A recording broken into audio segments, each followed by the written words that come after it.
Hey folks, how's it going? Welcome back to the channel. Today we are chopping corn. Oh, good.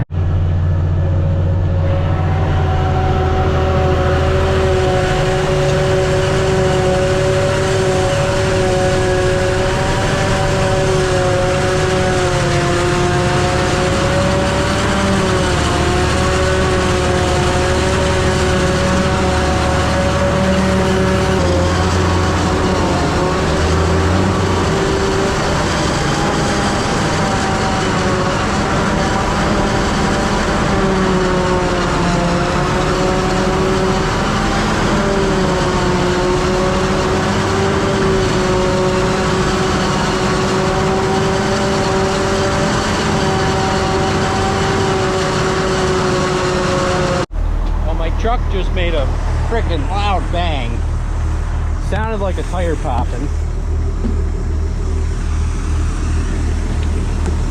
One of them. Hope it wasn't something like weird or serious. Oh, one of the new tires we just put on there. Oh man. Oh man. Look at that. Ah, good. Well, guess we'll have to call Dad and tell him we're gonna be out of service, I guess. All right, folks, we are back at it in a different truck, obviously. We're in the red auto car now. It's the next day, actually. So last night, I wound up driving the little mellow yellow Peterbilt for a couple of minutes because Charlie left, and then I just hauled like 2 more loads of feed, and then we were done chopping for the night. So we're heading down to Beans right now, the Beans farm. We're chopping the big field up. We got 3 trucks on the road today. Yesterday we had 4, but that was yesterday, not today. All right, we're down here in the field. This corn got a little dry, but it is what it is, right guys? So we found the chopper in the White International. So that's where we're heading. I accidentally just grabbed that instead of the steering wheel. That's an alternate brake. I don't really know what they're for. I think just like so you don't have to use 3 feet on the pedals. But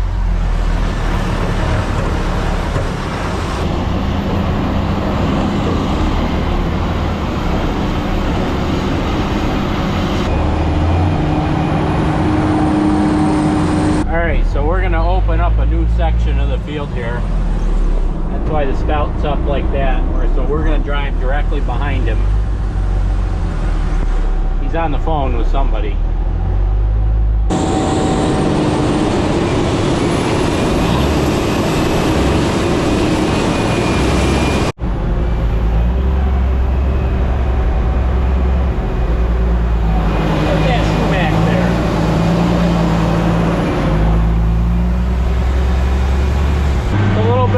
Coming up the hill here, up Scotch Hill.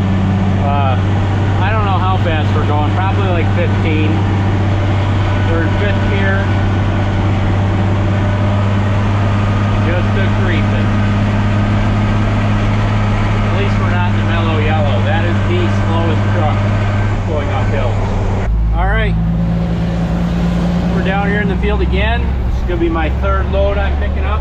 And I'm probably only going to be able to haul about 5 loads total today because I gotta go to Cobleskill and give my internship presentation for my end of the year, end of my college career internship. So, like most of you know, that's what I went to Wisconsin for this summer. So, I'm heading to Dairy Cattle Club to give a presentation to hopefully a whole bunch of students. That'd be really cool. So, we'll see you there. Well, we won't see you there, we'll see the students there, but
off in the chopper, and usually it's false, but this time we had a little square piece of metal off of the discs.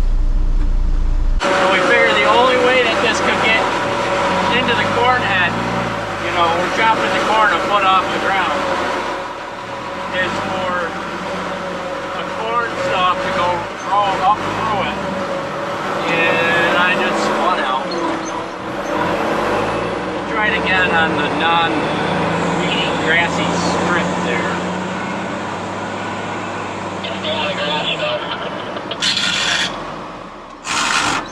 That says stay out of the grass.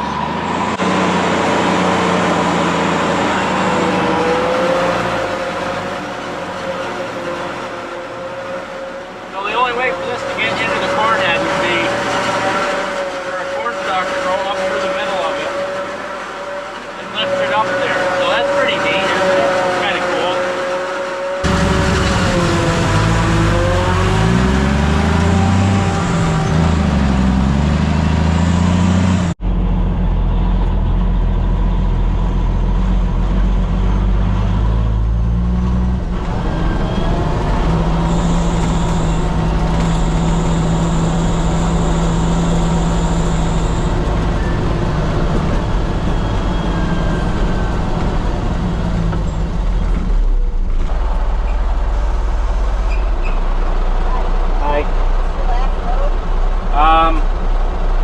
I might be able to run one more, although Brooklyn said I better be ready at 2:45.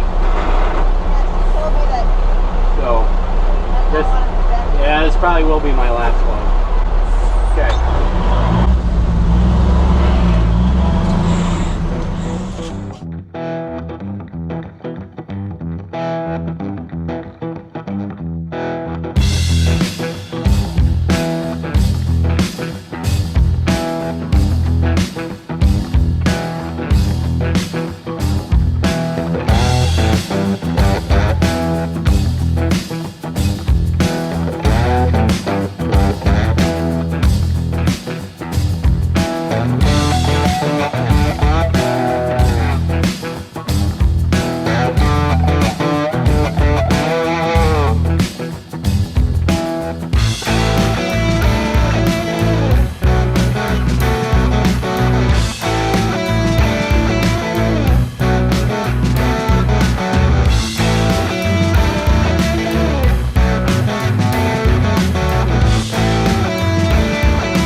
So we're building a field pile so that we can cook it while we're filling that other bunk over there.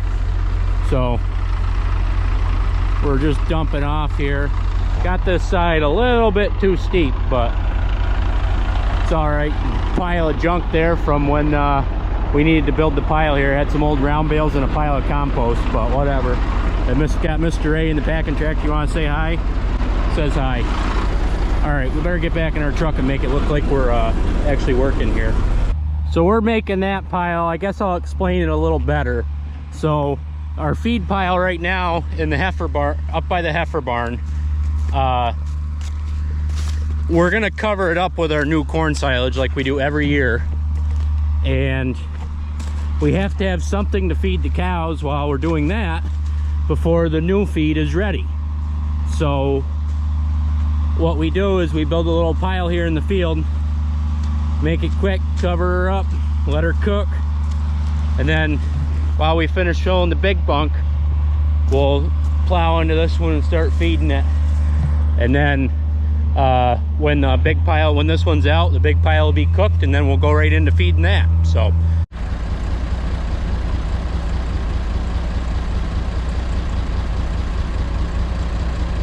we got the chopper cutting down through the middle of the field here. We're in the big field that we plowed together there in the spring. Down here, not too far from State Route 22 in Salem. And we got the chopper cutting down through the middle of the field, and we got Ma and the International behind them. And then you can't see it, but the mellow yellow, the little yellow Pete is behind her. So they're gonna get this field chopped and actually chop this half of the field into halves, because we got that half of the field and we've chopped out the center pretty good. So we were starting to drive around the end, and then must be Dad figured he may as well cut down through the middle of the field. So, well, sounded like a big wad of corn right there. I don't know if you guys can hear that or not. Right now probably would be an opportune time to have the drone. Somebody doesn't have the drone charged. That's okay. We'll do all right for you. Maybe I can get a little higher. Oh, and Mom's full, so she's gonna back up and let Charlie go by her. So we got an 8-row head on the chopper, so that's wide enough for 2 trucks to pass by each other. 10 rows makes it really nice to get 2 trucks by, but 8 rows you can do it. And this is 8-row 30-inch, so what would that be? 240 inches of space, I guess. So yeah, you can't see it, but Charlie's back there in the mellow yellow, and then Mom's right there in front of them. So they're gonna get this field finished chopping it in half here, and then we'll be able to spin right around and go right back down the middle, and then eventually we'll be just coming down the middle and working our way right back and going right back down the other side. Give you guys a little view of what it looks like inside of a dump truck body. So our hoist is right under here. That's what this little compartment is. And then this is the inside of the new auto car. That's what I'm driving right there. And there's a little grain door in the back, which we will probably be using this fall. Little ladder to get down there on the side. I guess I didn't realize that the inside of this truck was lined with plywood for some reason. Not sure what the thinking is behind that, but this truck hauls a crap ton of feed. Then this is the ladder to get back down, so it's a little sketchy. Whatever. There goes Mom loaded back to the farm, and then the mellow yellow is getting finished loading up, and then it'll be our turn.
Chopper. So I think that we're going to be possibly calling it quits here for the night. So we'll see where that goes. I think it's something to do with the head, because we replaced a wiring harness that's a troubled wiring harness most of the time. Had trouble with that wiring harness in the past, and so we replaced it. Yup, see, his metal just kicked again, so he stops. Then you drop a great big wad of corn on the ground right there. So it's just does not make much sense to keep going when you're having that issue. So anyway, we replaced that wiring harness that gave us issues 2 years ago, maybe 3 years ago, whatever. We replaced that wiring harness, and it's chopped fine all day. You know, sudden in this last row here it started kicking again, and Dad got looking around on the head, and there's these plates that sit on top of the head that work to guide the corn in. One of them is sucked right down against the drum that moves, and it's ground it all the way down so that there's two separate pieces of the same shield. And that's grinding as it's chopping, so it may very well be throwing a little metal filings in to the corn and making that trip the metal alert just enough. So we're gonna head home, see how that goes. I don't know if we'll see you guys before the next one, but if not, have a great day. Thank you for watching. Remember to like, subscribe, and eat your dairy products. And have a great day. We'll see you on the next one.